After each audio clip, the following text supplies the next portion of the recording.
Okay, to wrap up our conversation on managing the merchandise planning process, we are going to talk about step 5, which is allocating merchandise to the stores. And so when we talk about actually allocating our merchandise to our stores, once the retailer and the buyer really, working for the retailer, has planned the merchandise for each category, the next step is to actually allocate it to the individual store. So this is really a couple of decisions that have a really big impact on profitability. And the decisions made in this step have an even bigger impact on profitability than the overall merchandise purchases that the buyer makes. So the buyer is going to make purchases for the retailer, which is a big piece, right? And understanding how much in general the retailer needs. And maybe if it's for a Target, that's managing hundreds of stores. But this step is how much we send to each store, which really can impact profitability for the entire retail chain. So allocation involves 3 major decisions. And the first major decision is how much to allocate to each store. A lot of times this is done based on prior year's sales volume for merchandise categories. And the second is really determining what varieties of merchandise to allocate to each store, and what assortment to allocate to each store. So this gets a little bit more difficult. And this is a cool example of Target in Idaho. Target in Idaho, when we're looking at our what varieties to allocate, consider, for example, Store X, which is our blue line, and the Target Average, which is the green line. And this is a general size chart, so percentage allocated to each store. And so the Target chain, the average store chain, only allocates about 10% of their size large to each store. That's the chain's average. But Store X in general sells about 15 to 20% of size large compared to other sizes. And so understanding how this varies store to store helps retailers determine how much merchandise to allocate. Because if you just allocated the average to every store, you would have a lot of stock out issues and you would have a lot of excess stock issues. While this isn't the worst thing, because luckily you can always go back if you are a chain like Target and ship merchandise to other stores where it might sell after the fact, that can cost a retailer a lot of money. Not only do they have to pay for the transportation, but if we start talking about liquidation, which we'll talk about in chapter 14, that also costs the retailer money. So having this data and making these decisions up front can save the retailer a lot of money to positively impact profitability. Here's another example for you to consider. When you are considering prism segments, so we've talked about prism segments a couple of times in this course, and actually when I was reading the discussions last weekend, it was really cool. A lot of you guys tried to come up with what prism segment you would fall in or what would describe you, so that was really neat. But back to chapter 12 here. If you talk about prism segments, let's think about how prism segments impact assortments of cereal. Okay, so if you're thinking of 2 prism segments, Rust Belt retirees and laptops and lattes, what would the assortment look like for each? So if you were shipping your cereal to an area where the prism segment was Rust Belt retirees, they might get a shipment of lower priced cereal, maybe name brand cereal. If these people are a little bit older, maybe they don't have as much discretionary income, so they're looking for a little bit lower price.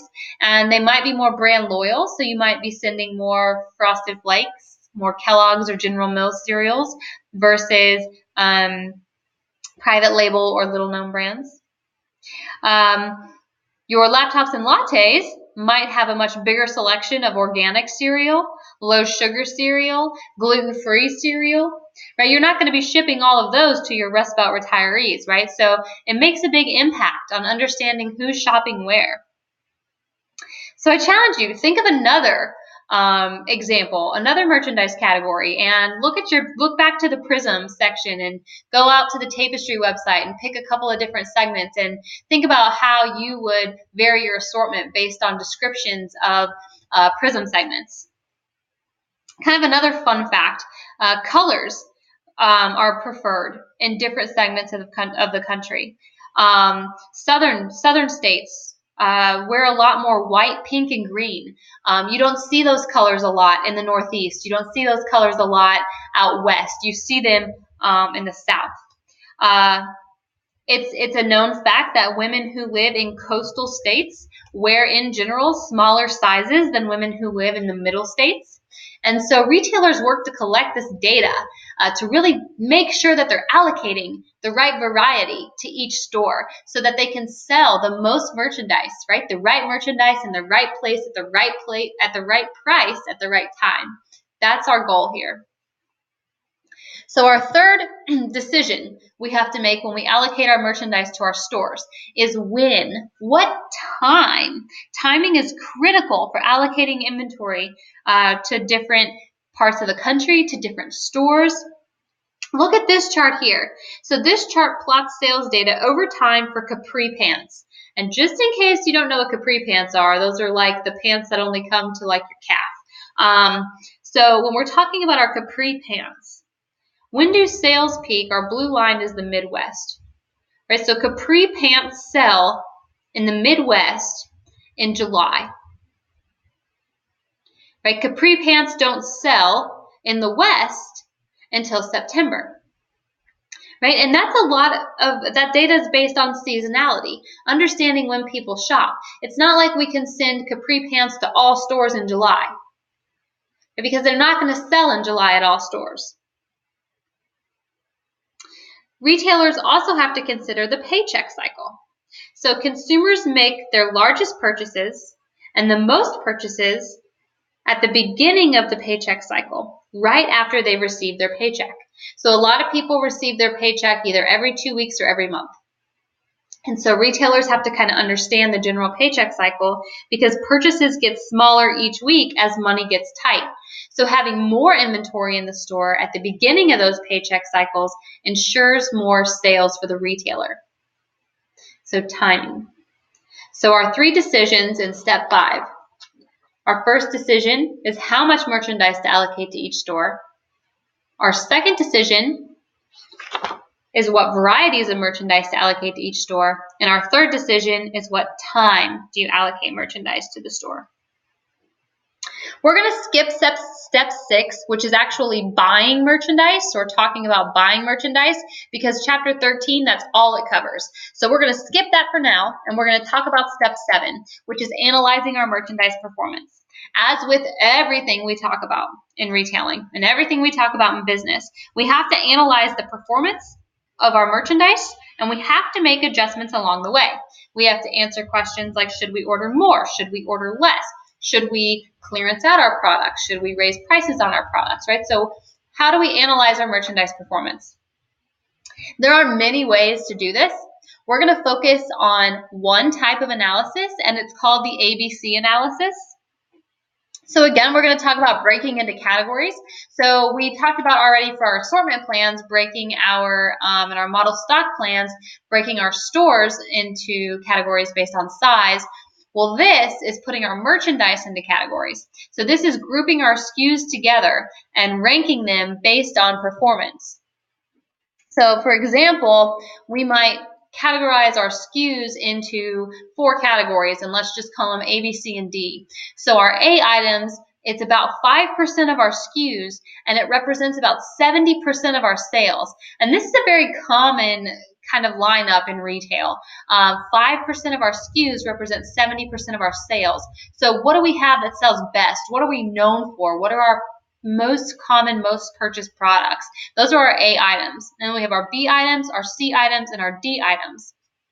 And so this is kind of how we think about this. Our A items, we never want those out of stock. We want to make sure that we have those all the time. Our B and C items, it's okay if we're out of stock on that. They don't account for a big portion of our sales, but maybe we want to look at our D items. 20% of our SKUs that only represent 10% of our sales. And maybe we want to delete those SKUs. Maybe we want to get rid of them completely from our retail establishment. And why would we do that? Well, we might do that because if we delete that 20% of SKUs, we can bring in new SKUs. Maybe we can increase the number of SKUs that we have for our A items, or we can increase the assortment and variety of our A, B, and C items. But keeping this analysis lets us know how our SKUs are performing and when we need to get rid of certain SKUs who are underperforming or not selling at all. And so, like I said, that's just one method of analysis when we're talking about merchandise. But that's the main one. That's the only one we're going to talk about for this summer course. And that really walked us through all 7 steps, well, 6 of the 7 steps of the merchandise planning process. So when we come back to talk about chapter 13, all we're really going to be talking about is how to buy merchandise. So this wraps up chapter 12.